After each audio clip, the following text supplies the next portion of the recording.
எல்லோருக்கும் வணக்கம். இன்றைய தினம் ஆயுத பூஜை. பகவானை வணங்கிவிட்டு உங்களை எல்லாம் சந்திப்பதில் பெரும் மகிழ்ச்சி அடைகிறேன்.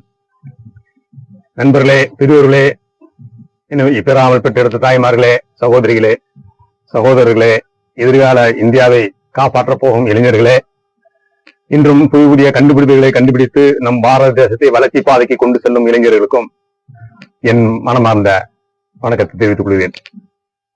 இன்று இந்த ஆயுத பூஜை இதற்காக நாம் கொண்டாடுகின்றோம். வருடம் முழுவதும் அந்த ஆயுதங்கள், அந்த பொருள்கள், அந்த இயந்திரங்கள், வாகனங்கள் நமக்காக உழைக்கின்றன. நமக்காக உழைக்கும் அந்த பொருள்களுக்கு இன்று ஒரு நாள் விடுமுறை கொடுத்து அதற்கு நன்றி சொல்லும் வகையில் நாம் இந்த ஆயுத பூஜையை கொண்டாடுகின்றோம். அந்த வகையில் இன்றைய புதன்கிழமை மகாநவமி, நவராத்திரியின் 9வது நாள், சரஸ்வதி பூஜை. இந்த நன்றியை நாம் எதற்காக கொண்டாடுகின்றோம்? பொதுவாக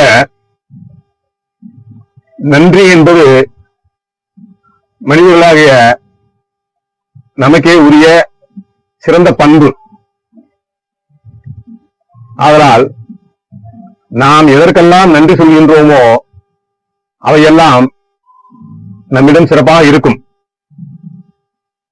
பொதுவாக நாம் ஒரு விஷயத்தை மதிக்கவில்லை என்றாலே அது சம்பந்தமான விஷயங்கள் அதன் பொருட்டு நம்மிடம் என்று சென்றுவிடும்.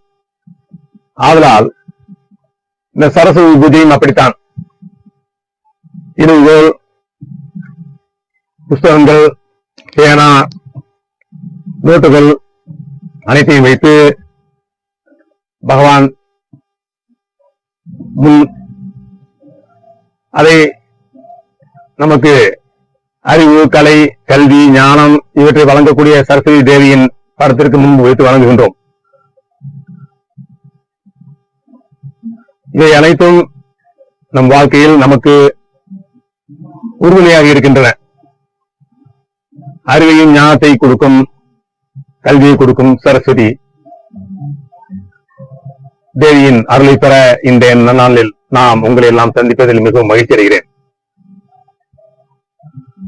இந்த நல்லாளில் நம் இளைஞர்களுக்கு நாம் கூற வேண்டிய ஒரு கடமைப்பட்டுள்ளேன். உங்கள் அன்பு ஜோதிடர் சிவராஜ்.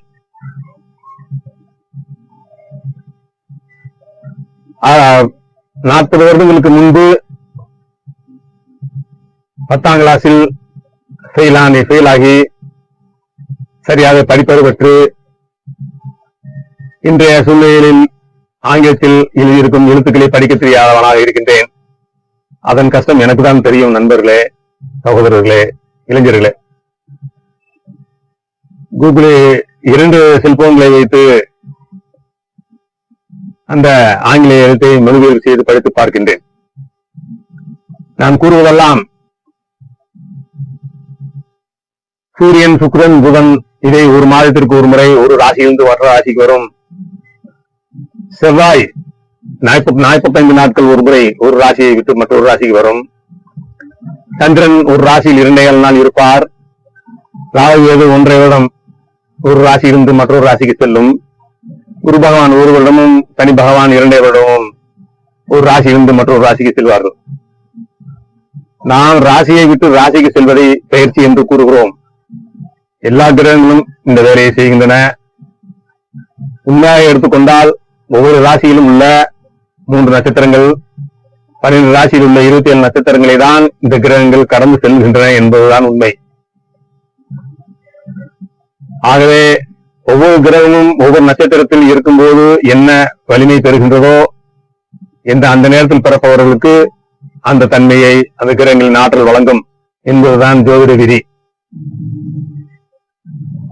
நீங்கள் இளைஞர்களாகிய நீங்கள் எவ்வாறு இந்த கிரகங்கள் தன்னுடைய வேலையை சரியாக செய்கின்றனவோ அதே போன்று நாம் நம்முடைய வேலையை, நம்முடைய கல்வியை நம்முடைய பாரத தேசத்திற்கு நம்மை அர்ப்பணித்து நம் கல்வி மூலம் நாட்டுக்கும் வீட்டுக்கும் பெற்ற தாய் தந்தையருக்கும் சந்தோஷத்தை கொடுத்து இன்னும் புதிய புதிய கண்டுபிடிப்புகளை கண்டுபிடிப்பதற்கான வழிமுறைகளை தெரிவதற்கு கல்வி மிக முக்கியம். நம் நாடு எல்லா நாடுகளுக்கும் முன்னணி நாடாக விளங்கிக் கொண்டிருக்கிறது பாரத தேசம். அதற்கு காரணம் நம்முடைய உழைப்பு, நம்முடைய நல்ல தலைவர்கள், அவருடைய உழைப்பு. ஆதலால் அதற்கு பின்னே நாம் நின்று பெரியவர்கள் சொன்ன வாக்கை காப்பாற்றி நாட்டையும் வீட்டையும் காக்க நன்றாக படிக்க வேண்டும். குரு பயிற்சி ஆகிறது, சனி பயிற்சி ஆகிறது என்று ஒவ்வொரு கிரகங்களும் என்ன செய்கின்றன என்பதை ஆய்வு செய்யாதீர்கள் தற்போது. ஏனென்றால் உங்கள் ஜாதகத்தில் உங்களுக்கு என்ன திசை நடக்கின்றதோ, என்ன புத்தி நடக்கின்றதோ அதன்படியே அந்த கல்வியில் உங்களுக்கு நாட்டம் இருக்கும். அதனால்தான் நான் கூறுவேன் பெற்றோர்களுக்கு, பையன் எதை விரும்புகின்றானோ அதை படிக்க வையுங்கள். எதை நாட்டம் அதிகமாக இருக்கின்றதோ அதில் அவனை படிக்க வையுங்கள். அவன் சிறப்பாக படிப்பான் என்று கூறுவேன். ஆனால் நாம் செய்ததையே நம் பிள்ளைகள் செய்ய வேண்டும், படிக்க வேண்டும் என்று எதிர்பார்க்க கூடாது என்று கூறுவேன். அவனுக்கென்று ஒரு அமைப்பு இருக்கிறது. நாளை இந்தியாவின் பாரத தேசத்தின் ஒரு அப்துல் கலாம் ஆகலாம். அதனால் உங்கள் பிள்ளைகளை அவர்கள் இஷ்டம் போல் படிக்க வையுங்கள். பிடித்ததை படித்தால்தான் படிப்பு நன்றாக இருக்கும், முன்னேற்றம் இருக்கும் என்று கூறுவேன். அந்த வகையில் இளைஞர்களே, நீங்கள் உங்களுக்கு பிடித்ததை சந்தோஷமாக நம் மனதில் உள்ள மற்ற தீய சக்திகள் அனைத்தையும் டிலீட் செய்துவிட்டு நல்ல விஷயங்களை மட்டும் உள்ளே வைத்து இன்ஸ்டால் பண்ணுங்கள். அப்பொழுதுதான் நாம் ஒரே கவனமாக படிப்பில் படித்து நாம் முன்னேற்றமான பாதைக்கு செல்ல முடியும். டிஜிட்டல் இந்தியாவாக மாறிவிட்டது. இன்னும் 10 வருடங்கள் கழித்து என்ன நடக்கப் போகிறது என்பதை இப்போதே சொல்ல முடியும். அதையெல்லாம் படிக்கும் தெரிந்து கொள்ளும் ஆற்றலை படித்தால்தான் நாம் முடியும். தயவு செய்து உங்கள் கையினை வழங்குவேன். இளைஞரை நன்றாக படியுங்கள். தாய் தந்தையின் சொல்லை கேளுங்கள். அவர்களுக்கு நற்பெயரை ஈட்டு தாருங்கள். 10 மாதம் சுமந்து பெற்ற தாயின் மனம் குளிர நீங்கள் அவர் வாழ்த்துக்களை பெறுங்கள் என்று கூறி, இந்த சரஸ்வதி பூஜையை முன்னிட்டு இந்த இனிய நன்னாளில் இறைவன் அருளால் எல்லோரும் நன்றாக இருப்போம் என்று கூறி உங்களிடமிருந்து உங்கள் ஜோதிடர் சிவராஜ் விடைபெறுகிறேன்.